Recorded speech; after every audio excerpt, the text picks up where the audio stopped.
In September, Charles and Linda Bolton were convicted of filing false tax returns and tax evasion. But one thing's still on the mind of taxpayers: the Forrest County Jail.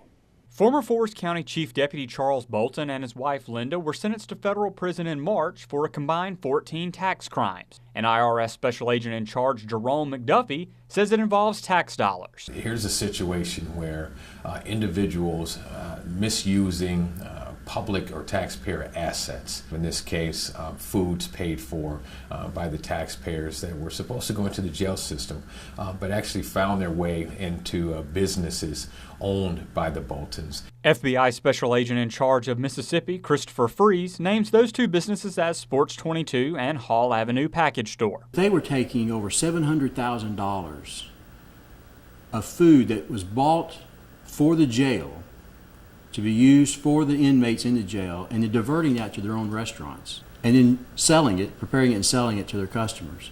After these allegations first surfaced in 2013, the FBI and IRS both got involved in the investigation and combed through financial records reaching back to 2009. They sold these items and they profited from the items, and as such we pursued them for failure to properly report those monies. During the Boltons' time in court, food from the Forrest County Jail was mentioned multiple times. And over the past few years, purchases made by the jail for things like racks of ribs, clam strips, catfish, pulled pork, and pork chops have been questioned. It's just dumbfounding. It's just unfathomable that a chief law enforcement officer would do everything in his power to subvert justice, to line his own pockets. Prior to the Boltons' convictions, Forrest County Sheriff Billy McGee denied any food being stolen from the jail. I'm not shocked as much as I am just disappointed.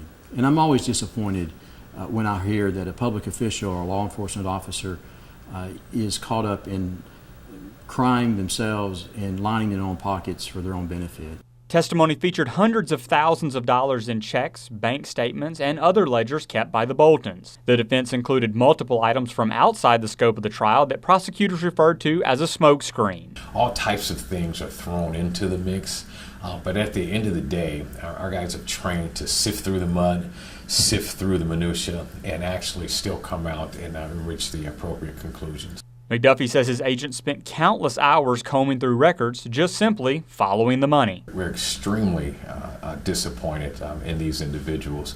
Again, public trust is something that should be taken seriously.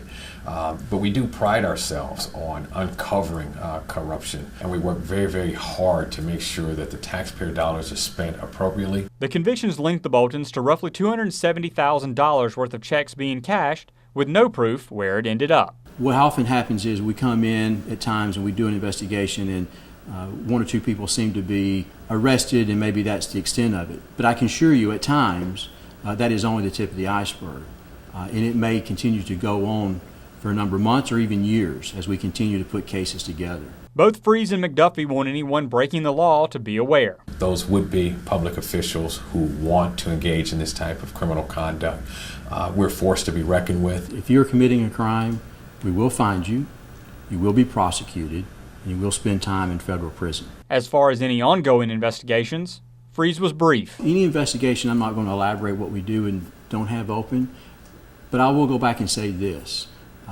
We are here. We plan to stay here in the general area for a long foreseeable future. In crimes that are brought to our attention, whether it's public corruption or anything else, we will address. We reached out to Charles Bolton and his attorney, and they had no comment pending the ongoing litigation of his appeal to the Fifth Circuit Court.